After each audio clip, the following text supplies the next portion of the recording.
Hello my dear friends, welcome to my YouTube channel. सभी का स्वागत है चैनल पर एक बार फिर से। सो फ्रेंड्स, अगर आप बीएससी नर्सिंग एंट्रेंस एग्ज़ाम की प्रिपरेशन करना चाहते हैं तो चैनल को ज़रूर से सब्सक्राइब कर लें।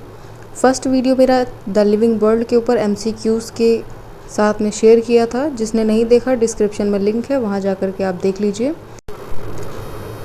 सो फ्रेंड्स, अपने 32 से क्वेश्चन की स्टार्टिंग करेंगे। 31 में थोड़ा सा मिस्टेक है तो उसको नेक्स्ट वीडियो में उसको एक बार देख लेंगे, ठीक है।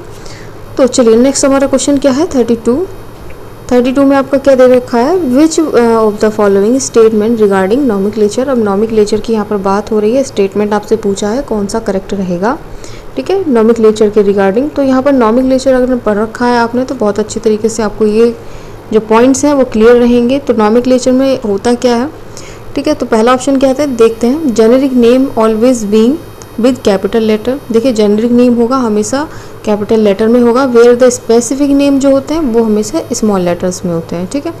उसके बाद यहाँ पर साइंटिफिक नेम होंगे, वो किस में होंगे, इटालियन में प्रिंटेड होते हैं। उसके बाद यहाँ पर जो नेक्स्ट है स्पेसिफिक साइंटिफिक नेम होगा जो कि आपका हैंड राइटिंग के थ्रू लिखा होता है और उसके नीचे क्या होगी, अंडरलाइन आपको देखने को मिलती है। तो इसके रिगार्डिंग यहाँ पर सब कुछ जो है वो एकदम करेक्ट है, मैच होता है। तो यहाँ पर आपको जो ऑप्शन होगा, option number D, all of above is the right answer, ठीक है।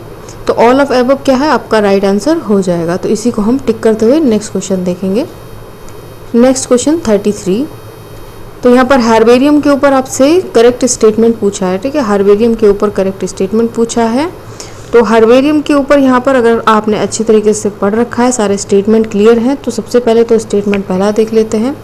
It is a store house, एक तरीके का स्टोर हाउस है ऑफ कलेक्टेड प्लांट, ठीक है। कलेक्टेड प्लांट स्पेसिमेन क्या होता है, वहाँ पर कलेक्टेड प्लांट्स होते हैं, स्पेसिमेंस होते हैं जो कि dried and preserved on sheets, जो कि ड्राइड होते हैं और प्रिजर्व होते हैं किस पर, शीट पर, ठीक है। शीट होती हैं, किसी तरीके की भी शीट हो सकती है, पेपर शीट हो सकती है, कोई अदर शीट हो सकती है। जस्ट एग्जांपल, आपको ज़रूरी नहीं है यहाँ पर पेपर शीट हो, जैसे कि मेटल की कोई शीट हो सकती है। मींस कहने का मतलब ये है कि स्क्वायर शेप का कुछ भी हो सकता है, तो वो एक तरीके की उसको शीट यहाँ पर बता दिया गया है, ठीक है। तो यहाँ से आप ध्यान रखिएगा और आपको अच्छे से समझ में आएगा। तो नेक्स्ट हमारा क्या है, herbarium sheet contain information about date and place, ठीक है। हार्बेरियम शीट जो होती है इन्फॉर्मेशन को कंटेन करती है अबाउट डेट और प्लेस ऑफ द कलेक्शन, कहाँ पर कलेक्शन हुआ था और कौन सी डेट थी और कौन सा प्लेस था, नेम क्या था, कौन सी फैमिली का है, कलेक्शन नाम क्या है, कौन सा कलेक्शन किया था, ये सब चीज़ें। तो ये किस में आती है, हार्बेरियम में आती हैं, ठीक है। तो ये भी सही है। It serve as quick referral system in taxonomical studies, ठीक है। तो आपके यहाँ पर जो ऑप्शंस हैं वो सारे के सारे मैच होते हैं किससे, आपके हार्बेरियम से। तो यहाँ पर आपका जो आंसर है वो आपको डी करेक्ट करना होगा। ये आंसर आपको डी आपका करेक्ट आंसर हो जाएगा। तो चलिए नेक्स्ट क्वेश्चन देख लेते हैं 34 में देख लीजिए।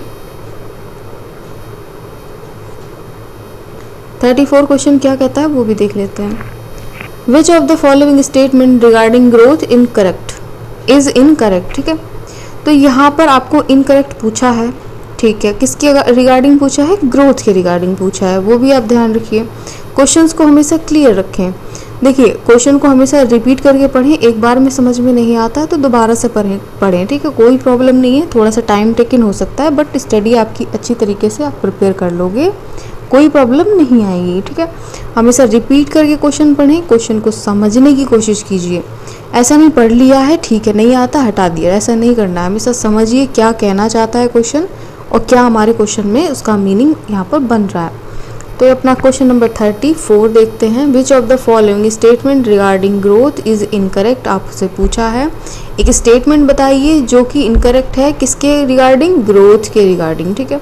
तो अपने स्टेटमेंट भी पहले देख लेते हैं। In plant growth by cell is seen only up to a certain age, ठीक है। तो देखिए, प्लांट्स में यहाँ पर आपको सभी को पता होना चाहिए कि यहाँ पर इनकरेक्ट आपसे पूछा जा रहा है। तो प्लांट्स में क्या होगा, सेल डिवीजन होता है up to a certain stage तक होती है, ठीक है। तो ये जो ऑप्शन है वो आपका सही होगा या गलत होगा, पहले तो आप सबसे पहले ये समझिए। देखिए, जब आप प्लांट की बात करो तो ग्रोथ की बात करो, जब सेल की बात करो तो यहाँ पर एक सर्टेन एज तक नहीं होता है, ठीक है। उसकी कंटिन्यूसली ग्रोथ होती रहती है, कंटिन्यूसली सेल का डिवीज़न होता रहता है। तो यहाँ पर आपने कैच कर लिया क्वेश्चन को कि हमारा यही जो क्वेश्चन का आंसर है वो आपका सही है, ठीक है। यहाँ पर इनकरेक्ट आपसे पूछा तो इनकरेक्ट यही है, जबकि यहाँ पर होना क्या चाहिए था, तो यहाँ पर सेल डिवीज़न क्या होता है, एक कंटिन्यूसली होता है, ठीक है, एक अप टू सर्टेन एज तक नहीं होता है, सबने अच्छी तरीके से पढ़ रखा है।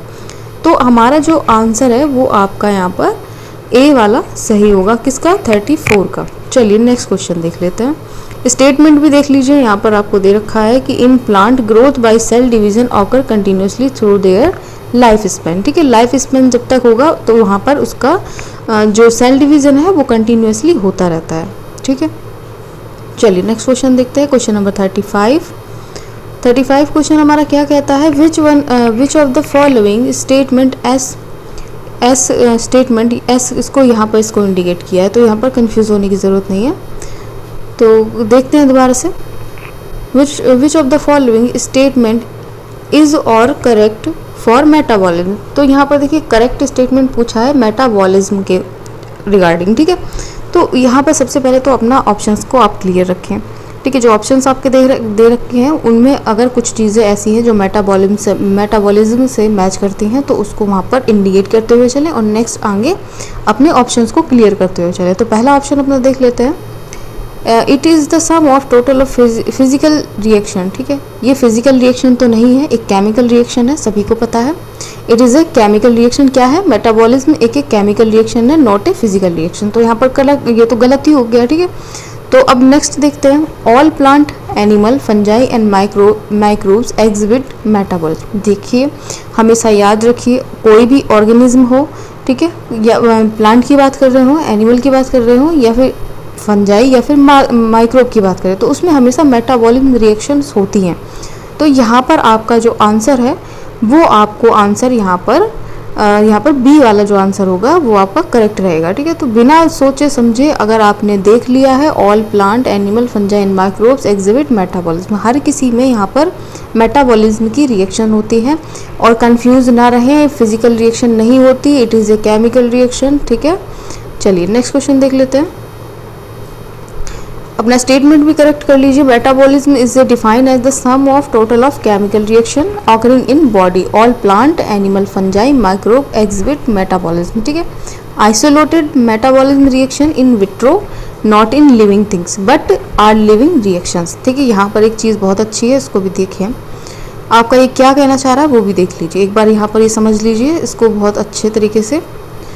तो यहाँ पर देखिए मेटाबॉलिज्म जो है आप डिफाइन कर सकते हैं, sum of total of chemical reaction होती है किसमें, बॉडी में, all plant and animal microbes में आपका मेटाबॉलिक रिएक्शंस को पाया जाता है। आइसोलेटेड मेटाबॉलिक रिएक्शन किसमें होती है, विट्रो में, आर नॉट लिविंग, ठीक है, जो कि नॉट लिविंग है, नॉन लिविंग थिंग्स हैं, बट आर लिविंग रिएक्शंस, उनके रिएक्शंस क्या होते हैं, लिविंग की तरह होते हैं। तो यहाँ पर उनमें क्या होती है, आइसोलेटेड मेटाबॉलिज्म रिएक्शंस। अगर आपसे कभी क्वेश्चन कर दिया जाए कि इन विट्रो के which type of metabolism reactions is found, तो आपको बताना है आइसोलेटेड मेटाबॉलिज्म रिएक्शंस, ठीक है। हमेशा याद रखिए, इस तरीके से भी कहीं से भी उठा करके आपसे क्वेश्चन वो पूछ लेंगे, आपको नहीं पता चलेगा, इसलिए हर एक पॉइंट को क्लियर रखें, अच्छी तरीके से समझते हुए चले, पॉइंट बाय पॉइंट अगर समझेंगे तो डेफिनेटली सिलेक्शन ना हो जाए तो कहना कि आपने गलत बताया था, गलत पढ़ाया था, ठीक है, उसकी रिस्पॉन्सिबिलिटी मैं लेती हूँ, बट आपको थोड़ा हार्ड वर्क करने की ज़रूरत है। हार्ड वर्क करते रहें, वीडियो देखते रहें, साथ में प्रैक्टिस करते रहें क्वेश्चंस की। वीडियो को लाइक ज़रूर किया करो, शेयर करो, ज़्यादा से ज़्यादा अपने फ्रेंड्स को जोड़ो साथ में, तभी मुझे भी ज़्यादा इंटरेस्ट आएगा आपको पढ़ाने के लिए। तो चलो नेक्स्ट क्वेश्चन देख लेते हैं। क्वेश्चन नंबर आपका है 36 में देख लेते हैं क्या कहता है अपना question, which one of the following statement is correct about biodiversity. अब यहाँ पर बायोडाइवर्सिटी की बात हो रही है, तो बायोडाइवर्सिटी तो एक पूरा बहुत ही बड़ा सा चैप्टर है, ठीक है, बहुत ही बड़ा टॉपिक है, तो उसमें आपने बहुत सी चीज़ें पढ़ी होंगी, लेकिन यहाँ पर आपको घबराना नहीं है, ठीक है। अगर आपने बायोडाइवर्सिटी आपने देख लिया है और आपको लगा कि अब यहाँ पर कौन सा आंसर सही होगा, कौन सा सही होगा, तो देखो इसमें कोई प्रॉब्लम नहीं है। सबसे पहले अपने पॉइंट्स को क्लियर करें, ठीक है, अपने ऑप्शंस को देखते जाएं, ऑप्शंस को क्लियर करते जाएं, और उसके हिसाब से ही आपको यहाँ पर अपना आंसर मिल जाएगा, ठीक है। मिल जाएगा। कहने का मतलब ये होता है कि आंसर, अगर आप यहाँ पर जो ऑप्शंस दिए हुए हैं उन ऑप्शंस को क्लियर कर लोगे तो आंसर आपको डेफिनेटली खुद ब खुद पता चल जाता है। ठीक है, तो पहले तो अपने क्वेश्चंस के जो ऑप्शंस हैं वो देखते हैं। It is the occurrence of variety type of organism on the earth. Each different kind of plant, animal और ऑर्गेनिज्म रिप्रेजेंट ए स्पीसीज। ठीक है, हर तरीके का कोई भी प्लांट हो सकता है, एनिमल्स हो सकता है, ऑर्गेनिज्म होता है, एक स्पीसीज में उसको रिप्रेजेंट करते हैं, सभी को पता है। ऊपर वाला हमारा ए क्या है, it is the occurrence of variety type of organism on the earth. बिल्कुल सही है कि बहुत सारे वेराइटीज़ हो सकती हैं। एक वेराइटी का मतलब यहाँ पर वेराइटी से भी हो सकता है। ठीक है, तो उसको भी कोई दिक्कत नहीं है, कन्फ्यूजन ना रखें। ठीक है, तो यहाँ पर जो क्वेश्चन का सी है वो देखते हैं। The number of species that are known and describe range between 1.7 to 1.8 million. देखिए पहले भी क्वेश्चन रिपीट किया था। ठीक है, पहले वीडियो आया था उसमें यही क्वेश्चन आपका सेम था कि आपकी जो नंबर ऑफ स्पीसीज आपसे पूछी गई थी वो क्या थी, 1.7 से लेकर के 1.8 तक ये रेंज पूछी गई थी स्पीसीज की। बहुत ही अच्छा क्वेश्चन था। तो यहाँ पर आपके बायोडाइवर्सिटी से रिलेटेड दूसरा क्वेश्चन आपको यहाँ पर आपको देखने को मिला है। तो आपका डेफिनेटली ये सारे ऑप्शंस आपने देख लिए, क्लियर है, सब सही है। तो आपका जो आंसर है वो आपका यहाँ पर ऑल ऑफ एबव आंसर होगा। ठीक है, 36 का आपका राइट आंसर है ऑल ऑफ एबव। चलिए नेक्स्ट क्वेश्चन देखते हैं। जिसने वीडियो नहीं देखा है फर्स्ट वाला वो जाकर देख लें प्लीज़। चलिए नेक्स्ट क्वेश्चन देखते हैं, क्वेश्चन नंबर 37। अब यहाँ पर आपको फर्स्ट से लेकर के फोर्थ तक आपको यहाँ पर बताना है कौन सा करेक्ट है, कौन कौन से करेक्ट हैं। यहाँ पर अदर ऑप्शंस भी आपको देखने को मिलेंगे। ठीक है, वो भी देख लेते हैं पहले। तो नेक्स्ट क्वेश्चन अपना क्या है, ये अपना 37 ही है ना। ठीक है, यहीं पे देख लेते हैं। चलिए क्वेश्चन नंबर 37 क्या कहता है हमारा, विच ऑफ द फॉलोइंग स्टेटमेंट, आपको दे रखे हैं 1 से लेकर के 6 आपके स्टेटमेंट है, आपको बताना है कौन कौन से स्टेटमेंट आपके करेक्ट हैं। तो आपके 6 स्टेटमेंट क्या है, पहले तो अपने स्टेटमेंट आप चेक करेंगे। Growth can not be take as a defining property of living organism. बिल्कुल सही है, क्योंकि देखिए किसी भी तरीके का हम ग्रोथ को डिफाइन नहीं कर सकते कि वो एक प्रॉपर्टी है इसकी लिविंग ऑर्गेनिज्म की। ठीक है, आप सबकी अलग अलग प्रॉपर्टीज़ होती हैं बट ग्रोथ एक प्रॉपर्टी नहीं होती है। ठीक है, चलिए ये तो सही ऑप्शन है। ठीक है, ये भी करेक्ट रहेगा। Dead organism does not grow, बिल्कुल सही है, कोई डेड बॉडी कैसे ग्रो कर जाएगी। ठीक है, तो reproduction can not be an inclusive defining characteristic of an living organism. ठीक है, यहाँ पर इस चीज़ को भी क्लियर रखें कि यहाँ पर कैन नॉट दे रखा है, यहाँ पर कैन नॉट दे रखा है। कैन बी होता तो इसको हम इसको क्या करते हैं, हम इसको गलत कर देते। तो यहाँ पर जो है कैन नॉट भी दे रखा है तो इसको हम सही करेंगे, क्योंकि रिप्रोडक्शन को हम इंक्लूसिव डिफाइनिंग करेक्टर के तौर पर नहीं लेते हैं। ठीक है, यहाँ पर जो ऑर्गेनिज्म है यहाँ पर एक ये कोई करेक्टरिस्टिक नहीं है यहाँ पर लिविंग ऑर्गेनिज्म का, सिंपली आप इतना ही समझिए। ठीक है, अगर ज़्यादा समझेंगे तो थोड़ा कंफ्यूज हो जाओगे। तो यहाँ पर आपको समझना क्या है कि इसको रिप्रोडक्शन को हम एक एक्सक्लूसिव करेक्टर नहीं मानते हैं, ये कोई एक तरीके का करेक्टर नहीं है किसी का लिविंग ऑर्गेनिज्म का। ठीक है, तो फोर्थ वाला क्या है वो भी देखते हैं। नो लिविंग ऑर्गेनिज्म, सॉरी एक मिनट जस्ट वेट।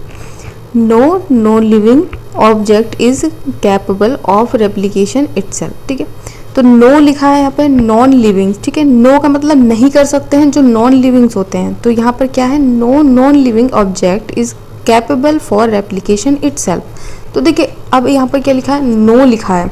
अब यहाँ पर बच्चे क्या होंगे, कंफ्यूज हो जाएंगे कि हाँ नो लिखा हुआ है, नॉन लिविंग थिंग्स क्या होते हैं, वो अपने आप को रेप्लिकेट कर लेते हैं किसमें, किसी भी अदर फॉर्म में, या फिर उसको अब खुद का ही रेप्लिकेशन खुद से कर लेते हैं। ठीक है, तो यहाँ पर कंफ्यूज होने की ज़रूरत नहीं है। तो यहाँ पर जो नॉन लिविंग ऑब्जेक्ट होते हैं वो कैपेबल होते हैं।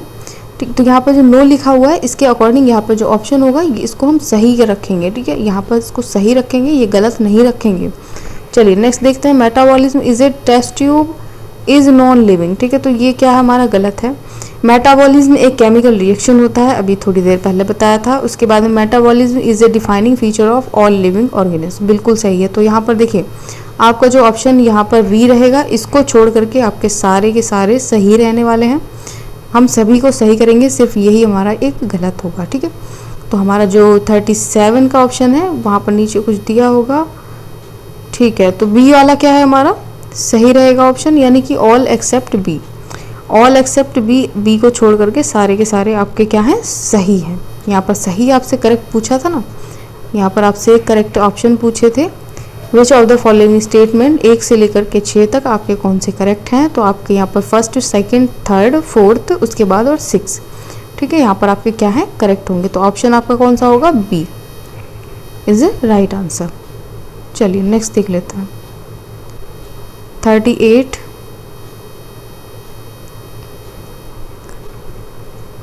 अब यहाँ पे आपसे क्या पूछ रहा है कि यहाँ पर नॉट करेक्ट, ठीक है, which of the following statement are not correct, तो यहाँ पर कौन सा करेक्ट नहीं है उसको आपको यहाँ पर बताना है। तो लोअर द टैक्सोन, फर्स्ट वाला देखेंगे, lower the taxon more are the characteristic that are member with in the taxon share. Order is assemblage of genera with exhibit a few similar character.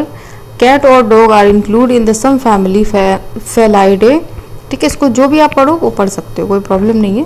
बायोनॉमिकल nomenclature was included by the Carolus Linnaeus, ठीक है। तो यहाँ पर आपका जो options हैं वो आपने देख ही लिए हैं, अच्छी तरीके से समझ लिए हैं। तो उसके बाद में एक ऑप्शन अभी और होगा, 1 मिनट, ठीक है, इतने ही ऑप्शंस आपके दे रखे हैं। तो यहाँ पर जो ऑप्शन आपके सही रहने वाले हैं वो कौन से रहेंगे वो आप देखें, अच्छे तरीके से ध्यान दें। तो यहाँ पर देखिए डी में क्या ऑप्शंस हैं आपके, डी वाले में क्या है, सेकंड और थर्ड, ठीक है। सेकंड और थर्ड में क्या दे रखा है आपका वो भी देखें, सेकंड और थर्ड, ठीक है। Order is the assemblage of genera with exhibit few similar characters होते हैं, इसके ऊपर भी पहला एक क्वेश्चन आ गया था, वो भी देख लीजिए, रिपीट है, ठीक है। ऐसा नहीं कि सेम क्वेश्चन रिपीट है, बट इसके ऊपर जेनरा के ऊपर यहाँ पर क्वेश्चन रिपीट है। उसके बाद यहाँ पर cat and dog included in the same family Felidae, ठीक है। तो यहाँ पर ये दोनों ऑप्शंस क्या होंगे, सही होंगे। तो ऑप्शन आपका यहाँ पर डी करेक्ट रहेगा, ठीक है, सेकंड और थर्ड। सो फ्रेंड्स, अपना 39 क्वेश्चन देखते हैं। 39 क्वेश्चन हमारा क्या कहता है, यहाँ पर आपसे पूछा है आपको करेक्ट बताना है, स्टेटमेंट कौन कौन से हो सकते हैं। तो genus comprises A group of related species, सही है। Taxon represented taxonomic group of individual organism, बिल्कुल सही है, ठीक है।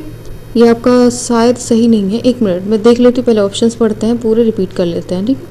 Family comprises A group of related genera, taxonomic category, classes included related orders, ठीक है। तो ये अपने ऑप्शंस हैं, ऑप्शंस अच्छी तरीके से आप रिपीट करेंगे।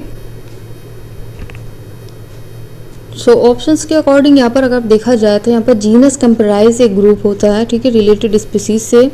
उसके बाद यहाँ पर आपका जो इनकरेक्ट है वो आपका ये ऑप्शन है, ठीक है। टेक्सोन रिप्रेजेंटेड टेक्सोनॉमिक, ऐसा नहीं है, ठीक है, टेक्सोन रिप्रेजेंट टेक्सोनॉमिक ग्रुप को नहीं यहाँ पर दर्शाता है, for किसके लिए, इंडिविजुअल ऑर्गेनिज्म के लिए। तो यहाँ पर जो ये सही है ऑप्शंस, बाकी आप यहाँ पर इसको छोड़ करके, यानी कि फर्स्ट भी सही है, सेकंड भी सही है, और आपका फर्स्ट सही है, थर्ड सही है, फोर्थ सही है, ठीक है। तो ये आपके सही होंगे यहाँ पर सेकंड ऑप्शन वाले को छोड़ करके। तो आपका यहाँ पर ऑप्शंस दे रखे हैं, ऑप्शन नंबर आपका सी इज ए राइट आंसर हो जाएगा। चलिए नेक्स्ट, यहाँ पर स्टेटमेंट देखोगे, स्टेटमेंट क्या आपको दे रखा है, the term taxon is used to refer to any rank or level, ठीक है। यहाँ पर जो taxon है वो किसको रिफर करता है, यहाँ पर रैंक और लेवल को, और कैटेगरी ऑफ द क्लासिफिकेशन को, ठीक है।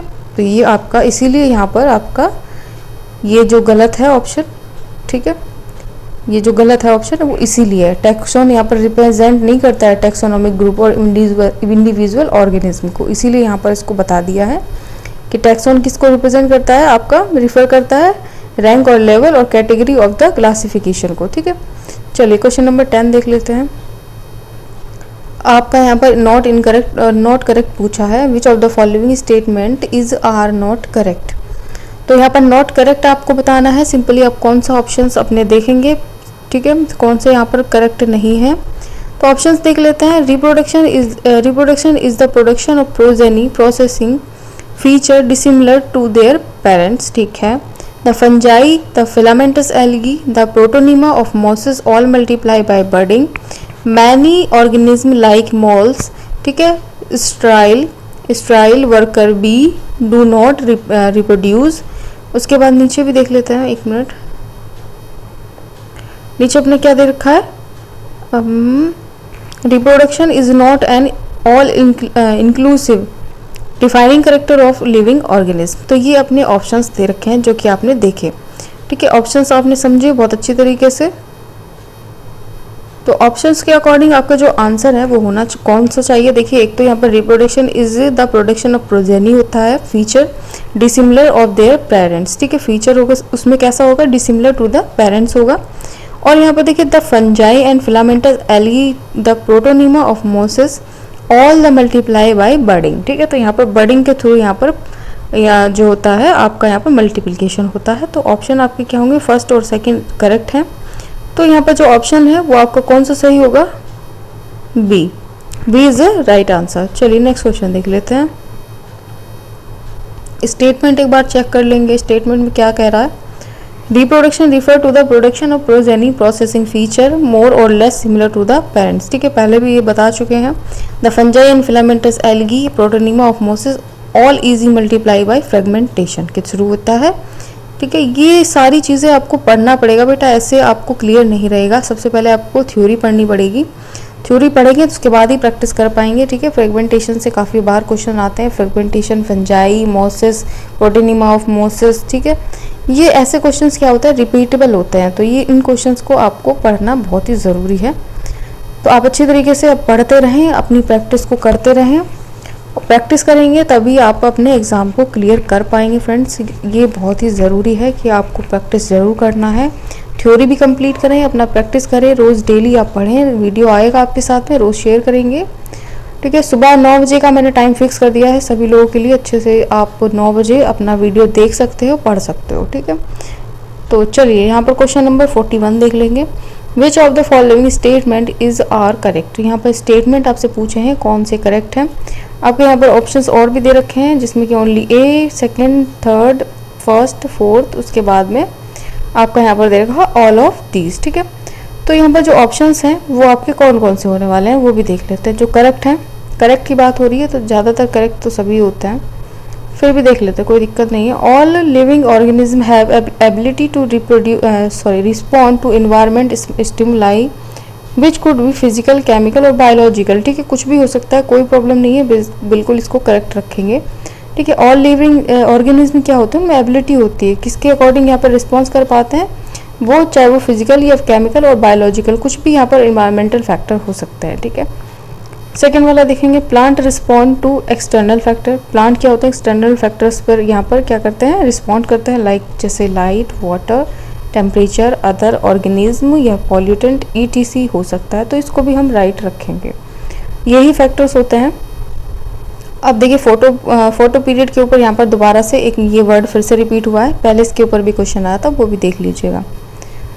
तो पहले यहाँ पर ऑप्शन देख लेते हैं। Photo period affect the process of reproduction. बिल्कुल यहाँ पर फोटो पीरियड के थ्रू आपका रिप्रोडक्शन अफेक्ट होता है। बिल्कुल सिमिलर क्वेश्चन था, बहुत अच्छा था, लेकिन थोड़ा सा वर्ड चेंजिंग बोल सकते हो, वो वर्ड चेंजिंग था लेकिन क्वेश्चन यही था। तो यहाँ पर जो है फोटो पीरियड के थ्रू यहाँ पर रिप्रोडक्शन अफेक्ट होते हैं, बिल्कुल सही है। तो human being is only the organism who has self consciousness, ठीक है, बिल्कुल राइट है। तो यहाँ पर इसको जो हम करेंगे वो ऑल ऑफ दीज को करेक्ट करेंगे। सारे के सारे फैक्टर्स हैं वो हमारे सही रहने वाले हैं। तो फिर से एक बार रिपीट कर लेते हैं आपके स्टेटमेंट जो है। All living organism have ability to respond the environmental stimuli, जैसे फिजिकल हो गया, केमिकल हो गया, बायोलॉजिकल हो गया। अब प्लांट्स में क्या होता है, प्लांट्स में कौन कौन से फैक्टर्स होते हैं जो कि यहाँ पर रिस्पॉन्ड करते हैं, प्लांट्स रिस्पॉन्ड करते हैं जिन पर लाइट, वाटर, टेम्परेचर, अदर कोई भी हो सकता है, जैसे ऑर्गेनिज्म है, पॉल्यूशन है। अब नेक्स्ट हमारा क्या है, फोटो पीरियड क्या है, आपका रिप्रोडक्शन की प्रोसेस को अफेक्ट करता है, इफेक्ट डालता है, बिल्कुल सही है। और human being is the only organism who has self consciousness, ठीक है। तो ह्यूमन बीइंग एक ऐसा है, ऑर्गेनिज्म है जिसे हम बोल सकते हैं एक मात्र ऑर्गेनिज्म है जो कि सेल्फ कॉन्शियसनेस होता है। तो इसको हम पूरे जो हमारे स्टेटमेंट है वो सारे करेक्ट दे रखे हैं, तो हमारे करेक्ट हो जाएंगे सबके सब। 42 में क्या है आपका, फिर से करेक्ट पूछा है स्टेटमेंट, ठीक है। स्टेटमेंट देख लेते हैं पहले, स्टेटमेंट कितने दे रखे हैं, ठीक है, 4 स्टेटमेंट आपके दे रखे हैं। चलिए देख लेते हैं अपने स्टेटमेंट की ओर। Classification is the providing of standardised, ठीक है, standardised name to the organism such as the particular organism known by the same all of the world, ठीक है। Taxonomy is the correct description of an organism and recognition in the scientific name. Third, the system of naming with two component, जैसे कि बायोनॉमिकल nomenclature हो गया, ठीक है, इसमें आप ये समझ लीजिए यहाँ पर टू कंपोनेंट पूछे हैं, पूछे नहीं है, आपको बता रहे हैं, जो कि सिस्टम होता है नेमिंग विद टू कंपोनेंट होते हैं, इज प्रपोज बाय द कैलरिस रीनस के थ्रू यहाँ पर उसको प्रपोज किया गया था।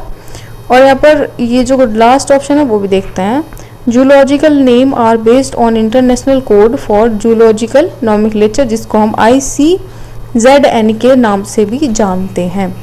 तो हमारा जो क्वेश्चन है वो आपने सब अच्छे से क्लियर किया, ठीक है। क्वेश्चन में हमारा क्या है, आपसे करेक्ट पूछा है, तो करेक्ट आपका क्या होने वाला है यहाँ पर वो भी देख लीजिए। आपने देखा है सारे के सारे जो ऑप्शंस हैं, तो ऑप्शंस हमारे क्या हैं यहाँ पर। सबसे पहले तो आपने देखा कि आपने जो क्लासिफिकेशन है यहाँ पर standardize name to the organism such as particular organism हो सकता है by the same all over the world भी कह सकते हो जिसको हम, ठीक है। तो यहाँ पर देखिए सारे के सारे जो ऑप्शंस हैं वो उसमें से सिर्फ और सिर्फ आपके जो लिए थर्ड है, ठीक है, थर्ड और उसके बाद भी फोर्थ, ठीक है, ये दोनों ही ऑप्शंस क्या है आपके करेक्ट हैं, ठीक है। यहाँ पर साफ साफ आपको दे रखा है जो बायोनॉमिकल नॉमेनक्लेचर है वो प्रपोज किया गया था आपके कैलरिस रीनस के थ्रू, और आपके ICN की जो स्टैंड फॉर होती है international code of zoological nomenclature, आप इससे भी ध्यान रखिए, इसके ऊपर ऑलरेडी एक क्वेश्चन रखा है मैंने, ठीक है।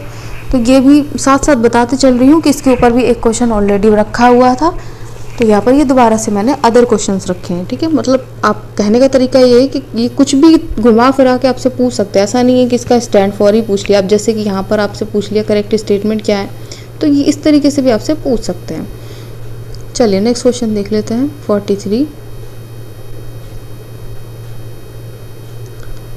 43 आपका दे रखा है, which of the following taxonomic category, ठीक है। 43, विच of the following taxonomic category is being describe by the given statement first और थर्ड। तो पहले फर्स्ट देखते हैं, फर्स्ट में क्या है आपका, it is the basic unit of classification. Third में क्या है, human being to the species sapiens which is group in the genus homo, ठीक है। तो यहाँ पर जो ऑप्शंस दे रखे हैं आपके, ऑप्शंस दे रखे हैं क्या, स्पीसीज, जीनस, ऑर्डर और फैमिली। तो यहाँ पर आपका सिंपली क्वेश्चन कहना क्या चाहता है, पहले तो आप उसको समझेंगे, ठीक है। 43 का आपका कहना क्या चाहता है, ये कहना क्या चाह रहा है question, which of the following taxonomic category, जो टैक्सोनॉमिक कैटेगरी है इज बीइंग डिस्क्राइब, इसको डिस्क्राइब कर सकते हैं किसको, बाय स्टेटमेंट जो आपके दे रखे हैं, ठीक है। तो स्टेटमेंट आपके क्या दे रखे हैं, आपने जो स्टेटमेंट दे रखे हैं यहाँ पर फर्स्ट और थर्ड, तो फर्स्ट और थर्ड के अकॉर्डिंग यहाँ पर आपने देखा, फर्स्ट में क्या है आपका, it is the basic unit of classification हो सकता है, उसके बाद human being to be the species sapiens which is group of the genus homo, ठीक है। तो यहाँ पर आपके जो दे रखे हैं वो आपके दे रखे हैं क्या है, स्पेसिफिक, स्पीसीज, जीनस, ऑर्डर और फैमिली, ठीक है। तो ये एक ऑर्डर दे रखे हैं, स्पीसीज है, जीनस है, ऑर्डर है, या फिर फैमिली में आते हैं, ठीक है। तो ये भी आपको समझना पड़ेगा। तो ऑप्शन क्या है हमारे, ठीक है, आपने ऑप्शंस देखे, तो स्पीसीज है, जीनस है, ऑर्डर है या फैमिली। तो देखिए हमेशा याद रखिए कि आपको ये जो चीज़ें हैं, आपको पहला क्या दे रखा है यहाँ पर, क्लासिफिकेशन की बात कर रहे हैं, तो क्लासिफिकेशन हमेशा स्पीसीज में देखने को मिलता है, ठीक है। उसके बाद यहाँ पर ह्यूमन बीइंग क्या है, species sapiens which is the group of human genus homo, तो ये भी एक तरीके का क्या है, स्पीसीज में आता है। तो हमारा क्वेश्चन का जो क्वेश्चन नंबर कितना है अपना, एक मिनट चेक कर लेते हैं, 43 का अपना फर्स्ट वाला क्या है, करेक्ट ऑप्शन है स्पीसीज, ठीक है। चलिए नेक्स्ट क्वेश्चन देख लेते हैं, क्वेश्चन नंबर 44, यहाँ पर नॉट करेक्ट आपसे पूछा गया है, 3 आपको दे रखे हैं, तो तीनों देख लेंगे। Genus comprise A group of related species which has more character, ठीक है। जीनस कंप्राइज कर रहे हैं किसी ग्रुप से, कोई भी रिलेटेड ग्रुप हो सकता है जिसमें कि क्या है, मोर करेक्टर्स हैं in common comprise to species to other genera के, ठीक है। तो अदर जेनरा से अगर कंपेरिजन कर रहे हैं तो जो ये रिलेटिव स्पीसीज है उसमें क्या है, मोर करेक्टर्स हैं। कहने का मतलब क्या है, सिंपली समझिए, जीनस कंप्राइज, ठीक है, एक जीनस को कंप्राइज किया किसी एक ग्रुप से, रिलेटेड ग्रुप से, जो कि आपके मोर कैरेक्टरिस्टिक रखता है in more common in comparison to ठीक है, किसके कंपेरिजन में, आपके स्पीसीज ऑफ अदर जेनेरा, ठीक है, कोई अदर जेनेरा का स्पीसीज है उससे कंपेरिजन में आपका जो ये रिलेटेड स्पीसीज है वो ज़्यादा करेक्टर रखता है। तो इसको यहाँ पर सही करेंगे या गलत करेंगे, ठीक है, वो अभी नेक्स्ट देखते हैं। तो ये आपका सही रहेगा या गलत रहेगा, अगर पढ़ रखा है तो आप समझ गए होंगे अच्छे से। चलिए नेक्स्ट देखते हैं। There different genera such as Solanum, Datura, Petunia are placed in the family of Malvaceae, ठीक है, मालवेसिया। इसको इसके ग्रुप में रखा गया है या नहीं रखा गया, आई थिंक इसको रखा गया है। उसके बाद in case of plant classes with a few similar character are assign to the higher category called, इसको फाइलम बोलेंगे, ठीक है, जिसको क्या बोलेंगे, फाइलम। तो ऑप्शंस के अकॉर्डिंग अगर आपने देखा तो आपका सोलेनम, धतूरा, पेटूनिया आपके क्या है, तो मालवेसिया के फैमिली में आता है, ठीक है, वो तो सभी को पता है, बहुत ही अच्छा क्वेश्चन है, बहुत ही रिपीटेबल क्वेश्चंस होते हैं ऐसे, ठीक है। तो उसके बाद में क्या है, प्लांट में क्या होता है, प्लांट के केसेस में क्या है, classes with few similar characters are assigned with higher character called phylum, ठीक है, फाइलम से भी मैच कर जाते हैं कभी कभी कैरेक्टर, तो क्या सेकंड और थर्ड को हम सही कह सकते हैं। सो डेफिनेटली हम इसको करेक्ट कह सकते हैं, ठीक है, आपके ये दोनों करेक्ट रहेंगे ऑप्शंस।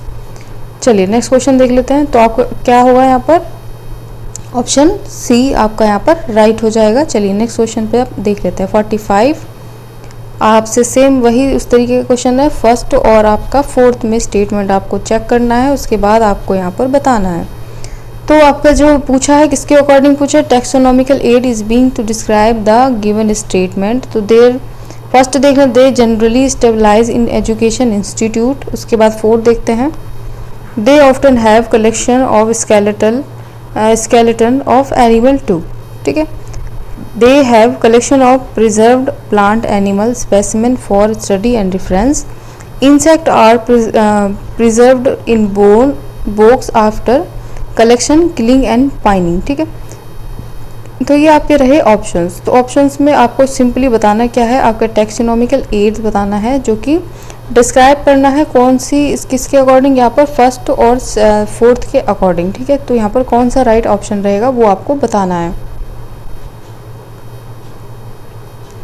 तो ऑप्शंस अपने देखें, आपने समझे अच्छी तरीके से अकॉर्डिंग। अगर आप देखें तो यहाँ पर कुछ ना कुछ ऑप्शंस आपको कुछ बताना चाहते हैं जिसका कोई मतलब है, ठीक है। तो नीचे से स्टार्ट करते हैं। सबसे पहले तो अपना क्या था, फर्स्ट वाला और उसके बाद आपका फोर्थ वाला। तो फर्स्ट और फोर्थ देखते हैं कि आपको यहाँ पर जनरली बताना क्या चाहते हैं। तो they generally establish in educational institute, ठीक है, होता है, ठीक है। कहाँ पर होगा वो भी इसके अकॉर्डिंग यहाँ पर जो ऑप्शंस हैं वहाँ पर आपको बताना है कहाँ पर होता है। They often have collection of skeletal of animal too. देखिए यहाँ पर आपसे सिंपली पूछा क्या जा रहा है, बता क्या रहा है कि यहाँ पर वो एक जगह बताइए, ठीक है। सिंपली एक सपोज कर लीजिए कि मैं आपसे पूछ रही हूँ कि वो जगह बताइए जहाँ पर आपको एजुकेशन भी प्राप्त होती है और उसके अलावा आपको यहाँ पर एनिमल्स के स्केलेटन स्ट्रक्चर भी देखने को मिलते हैं, उनके कलेक्शंस भी होते हैं। तो यहाँ पर आपने एक पॉइंट कैच किया होगा कि म्यूज़ियम में आपको हमेशा सिर्फ और सिर्फ म्यूज़ियम में आपको नॉलेज भी मिलेगी, उसके बाद में आपको स्केलेटन स्ट्रक्चर्स भी आपको देखने को मिलते हैं। तो आपका जो यहाँ पर ऑप्शन होगा वो आपका म्यूज़ियम करेक्ट आंसर रहेगा अकॉर्डिंग टू आपका फोर्थ और फर्स्ट के ऑप्शन के अकॉर्डिंग, यानी फर्स्ट और फोर्थ के, ठीक है। 45 का आपका यहाँ पर museum is the right answer, museum is the right answer, ठीक है। चलिए नेक्स्ट क्वेश्चन देख लेते हैं। 46 में अपना स्टेटमेंट दे रखे हैं, the species is reproductively isolated natural population, ठीक है। आपके स्टेटमेंट दे रखे होंगे 3 4 5 स्टेटमेंट दे रखे हैं, ठीक है। तो यहाँ पर स्टेटमेंट आपको बताना है कौन सा करेक्ट होगा। तो स्टेटमेंट अपने देख लेते हैं, the species is reproductively isolated nature population. तो यहाँ पर देखिए आपसे सिंपली कहना क्या चाह रहा है, यहाँ पर स्पीसीज हैं जो कि रिप्रोडक्टिवली कैसी होती हैं, आइसोलेटेड नेचुरल होती हैं पॉपुलेशन, ठीक है। Prokaryotes can not be keep under the different species on the basis of reproductive isolation. देखिए यहाँ पर सिंपली आप ज़्यादा ऑप्शन पढ़ने की ज़रूरत नहीं है, प्रोकैरियोट आपको पढ़ लीजिए। यहाँ पर प्रोकैरियोट क्या होता है, can not be keep under the different, ठीक है, different species on their the basis of reproductive isolation. Simply आप इसको समझ लीजिए अच्छी तरीके से, तो आपका जो आंसर होगा आप कैच कर लोगे। यहाँ पर आंसर आपका क्या रहने वाला है, स्टेटमेंट आपका सेकंड रहने वाला है, ठीक है। तो स्टेटमेंट आपका सेकंड रहने वाला क्यों है वो भी अब एक बार देखेंगे। The species is genetically distinct and reproductively isolated nature की होती है इन पॉपुलेशन, नेचुरल पॉपुलेशन, ठीक है।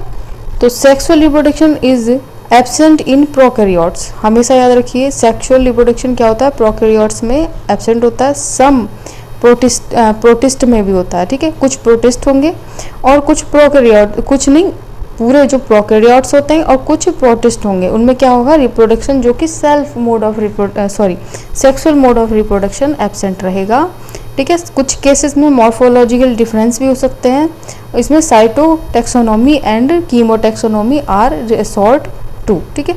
तो यहाँ पर जो ऑप्शन है वो इसके अकॉर्डिंग आपको यहाँ पर सही होता हुआ दिख रहा है, क्यों, क्योंकि यहाँ पर वो एब्सेंट होते हैं क्या, सेक्सुअल रिप्रोडक्शन, ठीक है। एक मिनट, सॉरी, आपका ये वाला स्टेटमेंट क्या है, करेक्ट है। प्रोकैरियोट्स क्या होते हैं, वो सेक्सुअल रिप्रोडक्शन नहीं कर सकते हैं, इसलिए यहाँ पर इसको सही किया गया है।